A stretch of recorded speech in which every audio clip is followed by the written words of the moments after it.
Hello everyone, आज की class में हम स्टार्ट करने वाले हैं अपना नया topic that is partnership. In the last class we completed the sole proprietorship and joint in the family business. देखते हैं पार्टनरशिप क्या होता है। अच्छा, पार्टनरशिप वर्ड आपने अपने क्लास 11 के बिजनेस स्टडीज़ में पढ़ा हुआ है। ऑलमोस्ट चीज़ें सेम है, सिर्फ यहाँ पे क्या होगा, लैंग्वेज थोड़ा सा अलग हो जाएगा और थोड़ा सा एडवांस्ड वर्जन लिखा हुआ है अगर मैं बोलूँ तो। अच्छा, पहले मैं आपको एक बेसिक फ्रेमवर्क समझा देती हूँ कि पार्टनरशिप है क्या। जितनी बातें अभी मैं बोलूँगी वही सारे वर्ड्स, वही सारे लाइंस हमको हमारी बुक में मिलने वाले हैं। देखना, पार्टनरशिप जैसे ही वर्ड हम बोलते हैं पार्टनरशिप, पार्टनर का मतलब क्या, तो बोलता है when two or more person agree to carry on a business. जहाँ पे दो या दो से ज़्यादा लोग बिजनेस करने के लिए साथ में आते हैं। अब बिजनेस करने के लिए साथ में आते हैं, इसका मतलब क्या मैम, कोई भी बिजनेस हो सकता है क्या? नहीं, कोई भी बिजनेस नहीं। यहाँ पे इम्पॉर्टेंट है कि दो या दो से ज़्यादा लोग जब बिजनेस करने के लिए आ रहे हैं तो दोनों के मन में जो बिजनेस करने का एम है दैट इज़ लीगल बिजनेस। कभी भी हम इलीगल बिजनेस करने के लिए पार्टनरशिप फॉर्म नहीं कर सकते। तो two or more person agreeing to carrying on a business, मतलब किसी भी लीगल बिजनेस को काम करने के लिए दो या दो से ज़्यादा लोग आ रहे हैं। अच्छा, जब भी हम कोई भी बिजनेस करने की बात करते हैं तो हर एक बिजनेस का अनदर ऑब्जेक्टिव हो सकता है, अदर ऑब्जेक्टिव बिल्कुल पॉसिबल है, बट हर एक बिजनेस का जो मेन मोटिव होता है that is to earn maximum profit. और सेम बाकी सारे बिजनेस की तरह पार्टनरशिप में भी हमेशा एक पार्टनर चाह रहा होता है कि वो ज़्यादा से ज़्यादा प्रॉफिट अर्न कर सके। ठीक है, अब देखते हैं, अब कभी भी अगर हम पार्टनरशिप बिजनेस करने की बात करते हैं तो क्या ऐसा होगा कि चलो आज मन कर रहा है बिजनेस करने का तो चलो चालू कर देते, बोलता नहीं, आपके बीच में एग्रीमेंट होगा। आपके बीच में मतलब आप और आपके साथ जो भी इंसान बिजनेस करने वाला है, वो जो दो या दो से ज़्यादा लोग साथ में आके बिजनेस करने वाले हैं उनके बीच में होगा एक एग्रीमेंट। ठीक है, एग्रीमेंट ज़रूरी नहीं है हमेशा रिटन फॉर्म में हो, इट मे बी रिटन और वर्बल। इवन अगर हम नॉर्मल बात करके भी अगर कोई हम एग्रीमेंट कर लेते बोलता है वो भी वैलिड है। लेकिन प्रेफरेबल क्या है, किस चीज़ को प्रेफरेंस दिया जाता है, बोलता है हमेशा कोशिश करना चाहिए कि हम जब भी एग्रीमेंट कर रहे हो पार्टनरशिप में आने के लिए तो हमारा एग्रीमेंट जो हो वो हमेशा राइटिंग में हो। मैम राइटिंग में हो, इसका मतलब हाँ, हम लिखित फॉर्म में अपना एक एग्रीमेंट बना के रखें and the agreement that partners come into or the agreement entered into by partners, the agreement entered into by partners is known as partnership deed। partnership deed, ठीक है। अच्छा मैम, ओरल क्यों नहीं होना चाहिए? ओरल नहीं होने के पीछे रीज़न सिर्फ और सिर्फ ये है कि कल के दिन अगर पार्टनर्स के बीच में डिस्प्यूट हो जाता है तो वो डिस्प्यूट सॉल्व करते वक्त अगर हमारे पास कोई चीज़ प्रूफ के फॉर्म में नहीं रहेगी, क्यों नहीं रहेगी? क्योंकि हमने तो ओरली डिसाइड किया था। और जब तक कि राइटिंग में नहीं है और हमारे कोई डिस्प्यूट हो रहा है, हम कोर्ट में जा रहे हैं, हम आर्बिट्रेटर के पास जा रहे हैं, तो हमेशा हर एक इंसान एविडेंस मांग रहा होता है और वो एविडेंस हम तभी दे पाएंगे जब हमारे पास कोई चीज़ राइटिंग में होगी। Is that clear? अब एग्रीमेंट हो गया, ये हमको समझ आ गया कि एग्रीमेंट रिटन भी हो सकता है, ओरल भी हो सकता है। और जो एग्रीमेंट होगा उसको हम क्या बोलते हैं? एक और बार क्या बोलते हैं? Partnership deed. ठीक है, अब इसके बाद ma'am to or more person आप बार बार बोल रहे हो, तो इसमें कोई लिमिट है क्या मैक्सिमम की? हाँ, मिनिमम का लिमिट बता दिया, एटलीस्ट दो लोग होने कंपलसरी है। And what's the limit for maximum number of partners? It's actually 50। हमारी बुक में एक्चुअली ये अपडेट नहीं हो पाया है, बट फिलहाल पे जो एट प्रेजेंट जो लिमिट चल रही है पार्टनर्स की वो है 50। लिखा हुआ है, ये बात कंपनीज एक्ट में लिखा हुआ है। कंपनीज एक्ट के जस्ट इन्फॉर्मेशन के लिए बता दे रही हूँ फिलहाल पे, कंपनीज एक्ट के सेक्शन 464 में लिखा हुआ है कि पार्टनर्स जो होंगे वो कितने होने चाहिए। बोलता है एट प्रेजेंट तो लिमिट 50 है, बट आने वाले टाइम पे अगर कभी भी सेंट्रल गवर्नमेंट ये चाहे तो सेंट्रल गवर्नमेंट के पास ये पावर दिया गया है कि सेंट्रल गवर्नमेंट में increase the limit up to 100। मतलब अभी 50 है, आने वाले टाइम पे कभी भी इंक्रीज होगा तो बोलता है 100 मैक्सिमम लिमिट है, 100 से बियॉन्ड नहीं जा सकता। तो minimum at present minimum number of partners के लिमिट है 2 and maximum is 50 and the limit of 50 may be exceeded, may be extended, but the limit will not go beyond 100। ठीक है, उसके बाद हमने बोला प्रॉफिट शेयरिंग। हाँ, सभी पार्टनर्स प्रॉफिट शेयर करेंगे। अच्छा, इसमें एक बहुत बड़ा एडवांटेज मिल जाता है। क्या एडवांटेज मिल जाता है कि पार्टनर्स जब प्रॉफिट शेयर कर रहे होते हैं तो उस टाइम पे हमारे ना सिर्फ वो प्रॉफिट शेयर करेंगे बट वो रिस्क भी बियर करेंगे। ये एक बहुत बड़ा डिसएडवांटेज हमने पढ़ा था सोल प्रोप्राइटर के केस में, क्योंकि सोल प्रोप्राइटर में पूरा का पूरा amount of investment that is capital was done by the single person and that was sole proprietor. But ये वाली चीज़ यहाँ पे एडवांटेज के फॉर्म में हो जाती। क्यों? क्योंकि आपने जब पैसे इन्वेस्ट दो या दो से ज़्यादा लोग के साथ मिल के किए थे, तो वो पैसों का इन्वेस्ट जब हम किया और कल के दिन गलती से बट अगर हमारे बिजनेस में लॉस हो रहा है तो वो लॉस बियर करने के लिए भी हमारे पास हमारे पार्टनर्स होंगे। लेकिन ये चीज़ सोल प्रोप्राइटर में नहीं हुआ करती थी। सोल प्रोप्राइटर में क्योंकि अकेला इंसान पूरे पैसे इन्वेस्ट कर रहा है तो प्रॉफिट भी पूरा अकेला घर लेके जाता था, और लॉस अगर हो रहा है तो पूरा का पूरा लॉस भी सिर्फ अकेले सोल प्रोप्राइटर को बियर करना होता था। But here this has turned into a advantage because the risk sharing feature is added on here. The next is mutual agency. हर एक पार्टनर दूसरे पार्टनर के लिए एज एन एजेंट काम कर रहा था। फर्म का तो वो पार्टनर है, फर्म का तो काइंड ऑफ एजेंट है, बट उसके साथ साथ हर एक पार्टनर अपने दूसरे पार्टनर के लिए भी एक एजेंट के फॉर्म में काम कर रहा होता है। और ये बहुत बड़ा एक एडवांटेज बन जाता है क्योंकि जितने भी लोग हैं वो सारे लोग मिलके एक कॉमन इंटरेस्ट के साथ काम कर रहे हैं, और वो है सिर्फ और सिर्फ फर्म का बेटरमेंट, फर्म का ग्रोथ, फर्म के लिए ज़्यादा से ज़्यादा, फर्म के साथ साथ अपने लिए भी ज़्यादा से ज़्यादा प्रॉफिट अर्न करना। लेकिन ये सेम चीज़ एक डिसएडवांटेज के फॉर्म में भी टर्न हो जाती है। मैम वो कैसे? डिसएडवांटेज कैसे हो जाएगा कि अगर कोई एक पार्टनर फर्म के साथ कुछ गलत कर रहा है तो बोलता है उस गलत चीज़ को बाकी सारे पार्टनर्स को मिलकर भुगतना पड़ेगा। अगर कोई एक पार्टनर गलती करता है, क्योंकि सभी पार्टनर्स की लाइबिलिटी अनलिमिटेड होती है, जस्ट नेक्स्ट हेडिंग हमारा अनलिमिटेड लाइबिलिटी होने वाला है, इस वजह से जब भी कोई एक पार्टनर कुछ गलती कर रहा होता है तो वो बाकी सारे पार्टनर्स को भी भुगतना होता है। तो ये डीमेरिट के फॉर्म में भी पार्टनरशिप में होता है। The next point is unlimited liability. Unlimited liability का मतलब है अगर कल के दिन फर्म को लॉस होता है, अगर कल के दिन फर्म को लॉस होता है तो उस केस में क्या होगा, हमारे पर्सनल एसेट्स को भी सेल करके हमको फर्म के लॉस को बियर करना होगा। जहाँ पे हमारी लिमिटेड लाइबिलिटी होती है वहाँ पे कभी भी कोई इंसान हमारे पर्सनल एसेट्स पे क्लेम नहीं कर सकता। लेकिन जहाँ पे अनलिमिटेड लाइबिलिटी होती है, मतलब कि फर्म को लॉस हो रहा है, फर्म इंसॉल्वेंसी के टाइम में आ चुका है और फर्म को हमको बंद करना है। जब हम फर्म को बंद करने के बारे में सोच रहे हैं तो जितने आउटसाइडर्स हैं जिनसे हमने पैसे उधारी में लिए, वो सारे आउटसाइडर्स हमारे पास आ रहे हैं कि हमारे पैसे चुका दीजिए, हमारे पैसे दे दीजिए।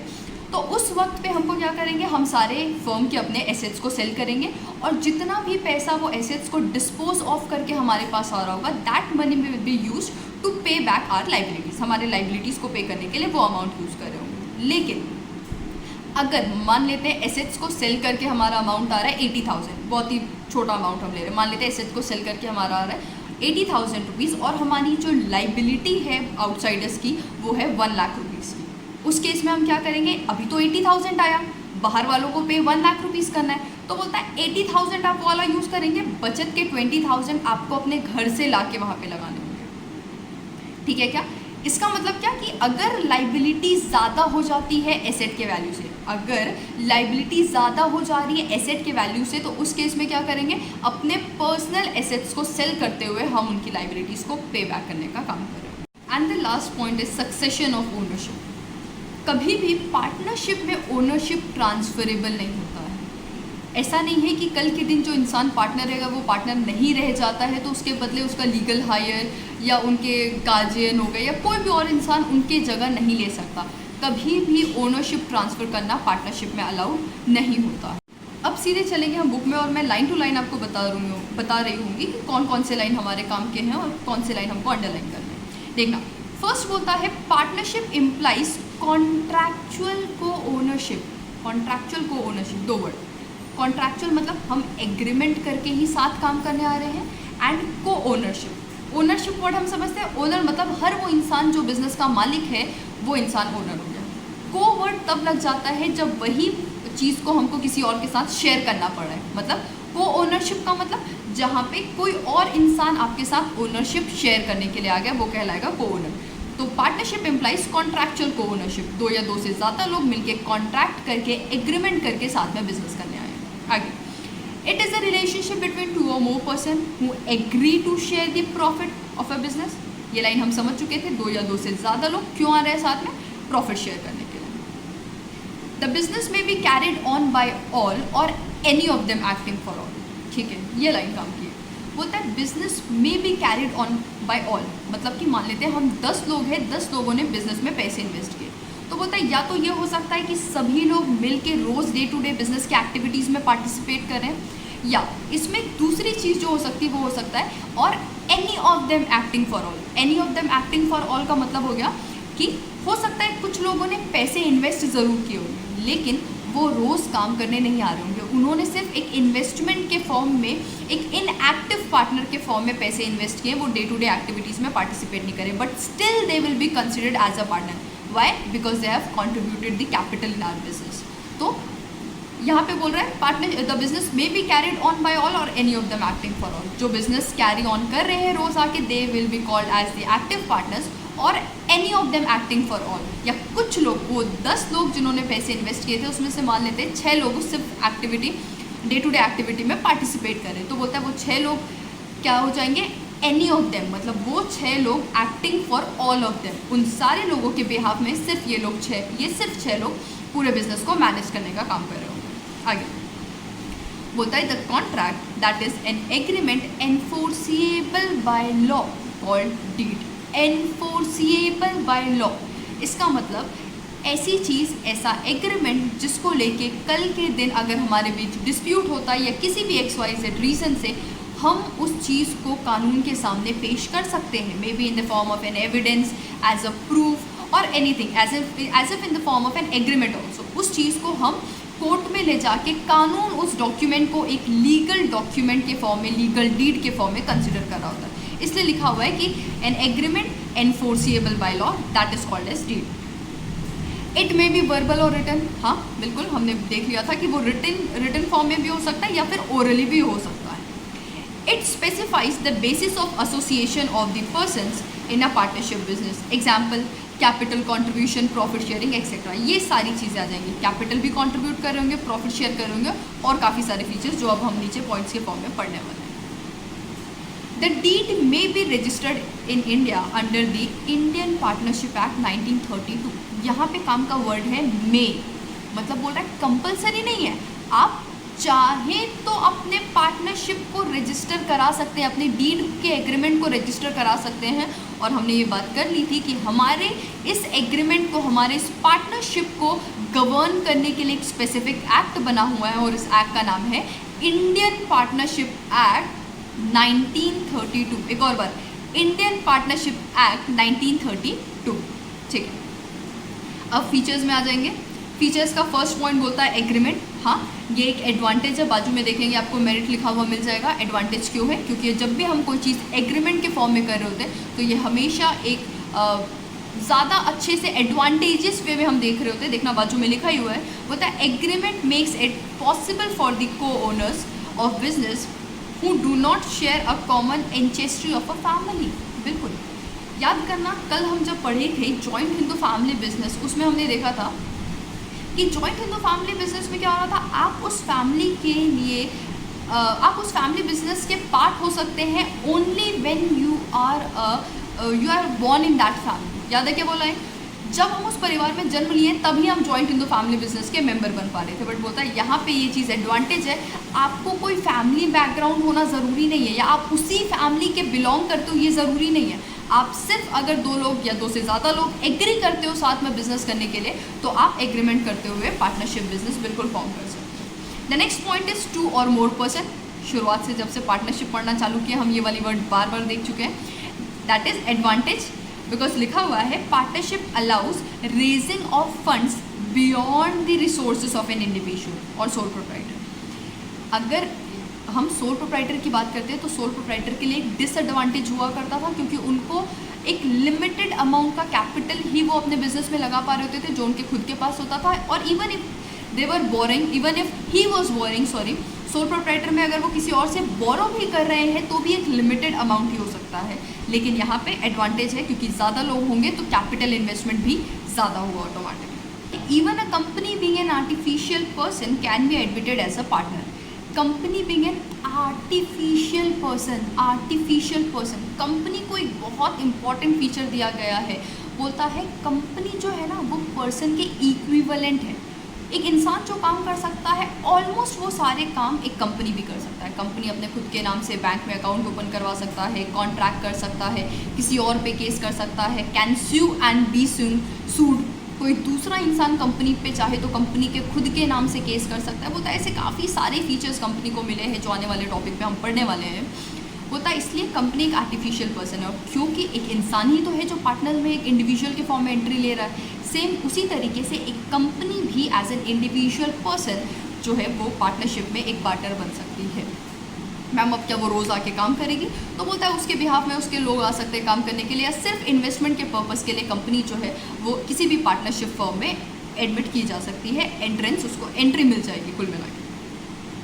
आगे लिमिटेशन में देखना, हमारे बुक में ये चीज़ अपडेट नहीं हो पाई है। बोलता है द लिमिट मैक्सिमम मैंने आपको बता दिया है, मैक्सिमम की लिमिट जो है वो 50 पार्टनर्स हो चुकी है, और आने वाले टाइम पे अगर कभी भी सेंट्रल गवर्नमेंट को लगता है तो सेंट्रल गवर्नमेंट में increase the limit up to 100 partners. चलेंगे आगे। नेक्स्ट फीचर हमारे बुक में लिखा हुआ है profit sharing. Profit sharing is an advantage, obviously advantage के फॉर्म में लिखा हुआ है। बोलता है for there is risk sharing too. हाँ, ये पॉइंट हमने डिस्कस किया था कि यहाँ पे जैसे ही पार्टनर्स की बात की जाती है तो रिस्क शेयरिंग फीचर भी आ जाता है। अगर कोई इंसान पैसे कंट्रीब्यूट कर रहा है, प्रॉफिट में अपना शेयर मांग रहा है, तो साथ ही साथ उनको रिस्क भी बियर करना होता है। However profit sharing is an essential feature of partnership, loss sharing is not. ज़रूरी नहीं है हर वो पार्टनर जो हमारे फर्म में एडमिट किया गया एज अ पार्टनर वो लॉस भी बियर कर रहा। क्यों? जैसे कुछ लोग जो होते हैं पार्टनरशिप फॉर्म ऑफ ऑर्गेनाइजेशन में जो एंटर कर रहे होते हैं, they only lend their names. वो हमारे पार्टनरशिप में आके डे टू डे एक्टिविटीज़ में या किसी में नहीं काम करने वाले, वो सिर्फ अपना नाम हमको लेंड कर रहे हैं कि आपको अगर हमारा नाम रखना है तो आप नाम रख लीजिए, लेकिन फर्म में जब भी प्रॉफिट होगा तो उस प्रॉफिट का शेयर आपको हमको ला के देना पड़ेगा। समझना, हम जितने भी कॉमन लोग हैं वो सारे मिलकर बिजनेस कर रहे हैं। हमारे इस कॉमन से बिजनेस में अगर किसी भी सेलिब्रिटी का नाम जुड़ जाता है, आप अपने किसी भी फेवरेट हीरो हीरोइन को इमेजिन कर सकते हैं, या किसी भी स्पोर्ट्स पर्सन को इमेजिन कर सकते हैं। मान लेते हैं जो भी विराट कोहली, 2 सेकंड के लिए एग्जाम्पल में, अगर विराट कोहली हमारा पार्टनर है, ये बोल के हम अपने पार्टनरशिप फर्म का प्रमोशन कर रहे हैं, तो इससे क्या होगा कि हमारे पार्टनरशिप का नाम बढ़ जाएगा। तो क्या कल के दिन लॉस होगा तो हम बोलेंगे कोहली को कि आपको भैया इतने पैसे कॉन्ट्रीब्यूट भी करने पड़ेंगे? बोलता है नहीं, वो सिर्फ अपना नाम लैंड किए हैं, प्रॉफिट होगा तो उनको पैसे देने हैं, बट लॉस शेयर करने के लिए वो नहीं आएंगे। Certain partners may be admitted only in the profits of the firm. हाँ, कुछ पार्टनर्स सिर्फ प्रॉफिट के लिए आते हैं, and the example is minor partner as well. Minor partners जो होते हैं, माइनर पार्टनर मतलब वो इंसान जो 18 से कम एज का है, वो पार्टनर बन सकता है, बट सिर्फ और सिर्फ प्रॉफिट शेयरिंग पर्पज़ के लिए, उनको और किसी चीज़ में हम पार्टिसिपेट करने नहीं दे रहे। नेक्स्ट बोलता है बिजनेस ऑब्जेक्ट क्वाइट वाइड। बिल्कुल advantage, partnership can not be formed for non business purpose. However the word business here includes every trade, profession, occupation etcetera. ये मैंने पहले ही बता दिया था, कभी भी हम इलीगल बिजनेस करने के लिए पार्टनर्स नहीं बन सकते। हमको पार्टनर्स बनना है, इसका मतलब कि हमारे इस पार्टनरशिप में एंटर करने के पीछे जो रीज़न होगा, जो लॉजिक होगा, वो हमेशा सिर्फ और सिर्फ लीगल बिजनेस करने का होगा। प्रॉफिट अर्निंग के साथ साथ हमेशा हम एक लीगल बिजनेस करने के लिए ही पार्टनरशिप फॉर्म ऑफ ऑर्गेनाइजेशन में एंटर कर सकते हैं। The next topic is mutual agency. Mutual agency बोलता है each partner and for all insure. Mutual agency बोलता है mutual agency that is one for each other and for all insures that all the partners work in common interest and in the interest of firm. बोलता है firm, एक partnership firm को अच्छे से चलाने के लिए बहुत इंपॉर्टेंट है कि सारे पार्टनर्स एक दूसरे के लिए एज एन एजेंट के फॉर्म में काम कर रहे हो, प्लस इसके साथ साथ सभी पार्टनर्स का कॉमन इंटरेस्ट हो, और सब उस कॉमन इंटरेस्ट के साथ फर्म को आगे बढ़ाने के लिए काम कर रहे हो। और ये चीज़ एडवांटेज तो हो गई म्यूचुअल एजेंसी, डिसएडवांटेज भी है। कैसे देखते हैं। बोलता है अ partners मिसडीड impact all the partners and the fate of the firm or the organization। एक पार्टनर की गलती, अ पार्टनर्स मिसडीड, सिर्फ एक पार्टनर की गलती भी पूरे फर्म को भुगतना पड़ सकता है। कैसे?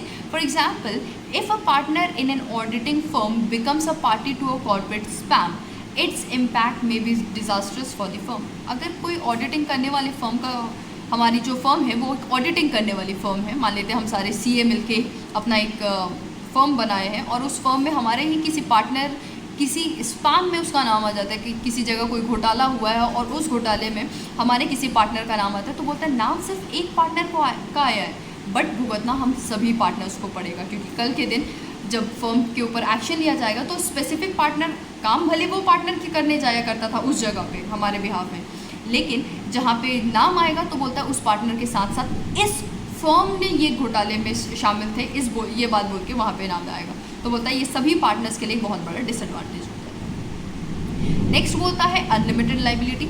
हाँ, ये पॉइंट जहाँ पे हमारी लाइबिलिटी की वैल्यू ज़्यादा है और एसेट की वैल्यू कम है। जब भी हम इंसॉल्वेंट हो रहे हैं और जब हमने एसेट्स को अपने सेल ऑफ किया, डिस्पोज ऑफ किया, तो हमारे एसेट्स की वैल्यू कम थी और हमारे लाइबिलिटी ज़्यादा थे। हमने 2 मिनट पहले एग्जांपल में देखा था जहाँ पे हमारे एसेट्स को डिस्पोज ऑफ करने से हमको जो अमाउंट मिल रहा था बदले में, that was just ₹80,000 and the liability for the outsider was ₹1 lakh. तो 1 लाख पे करना है और हमारे हाथ में सिर्फ 80,000 है, तो कैसे हो पाएगा? तो बोलता है जो बचत के 20,000 है आपको अपने घर से ला के लगाने पड़ेंगे। आगे क्या लिखा हुआ है बुक में देखते हैं। बोलता है limitation, it is a common limitation of proprietary forms of business organisation in the event of insolvency, that is where the liabilities are greater than the assets, the partners personal assets are invoked to make up the deficit. जितना amount कम पड़ रहा है तो partner के personal asset पे को use किया जा रहा होगा।